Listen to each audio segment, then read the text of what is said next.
দেখুন বেকারির দোকান, দোকানদার দোকান বন্ধ করে পালিয়ে গেল, কিন্তু শেষ সময় কিন্তু পেরো না। দেখুন ভিডিওটা। মারা গেছে। আমি একটু বলি, আপনি মনে করেন বন্ধ করে চলে যাচ্ছেন, এখন এখানে যদি আমরা আবার সিলগালা করে দিয়ে চলে যাই তাহলে তো আপনি খুলতে পারবেন না।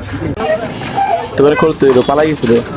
ওই তো বললো যে আমি না, উনি না, ওই বললো কিন্তু যে এখন আমি কি না, এখন দেখলেন? কিন্তু ভিতরে ওই ঢুকলো। হ্যাঁ, তো ওইগুলো আচ্ছা। তৈরি করছেন, চয়েস দিয়েছে না যে এতগুলো দেওয়া হলো, সেটা একটু দেখান, আমরা একটু মিলিয়ে দেখি। সত্যি যে দই 7, 8, 9, 10, 11, 42টা আমরা পেলাম এখানে। আপনি বললেন যে সবগুলো আজকে, তাই না? আমরা পেলাম কত পিস পেলাম, তাহলে বাকিগুলো আগের দিনে মেরুদণ্ড। নিশ্চয় 380 টাকা। এটা দেন, সেট লাগাই দিলাম, হয়ে গেল।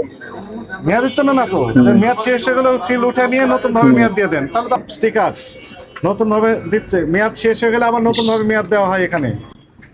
সৌদি আরব ছিলেন কত বছর সৌদি আরব। ছিলেন? 12 বছর। 12 বছর। তেরিল্লাত করি হ্যাঁ। 1 লাখ পিস যাই না, খালি মেলা মেলা ফ্রিতে দিতে আছে রমজানে। কারা দেয় এটা? ব্যবসায়ীরা। হ্যাঁ, ব্যবসায়ীরা কমাই দেয় আর কি, আগে বাইরের থেকে দেশে কমাই ভালো। দেয়। আর আমাদের দেশে কি দেখলেন? আমাদের দেশে তো এটা ঢাকায়, এর করে তো ডবল একদম ঠিক। জরিমানা করে সিলগালা করে দেওয়া উচিত। এটা কারখানা থেকে মেরে আপনার এখানে আসবে, ডেট দেওয়ারই দরকার নাই, ডেট হয়ে আসবে। আচ্ছা, এবং আপনার রসিদ, পাকা রসিদ দিবেন, স্বাক্ষরিত তারিখ সহ। আচ্ছা, অবশ্যই কমেন্ট করে আপনাদের মতামত জানাবেন।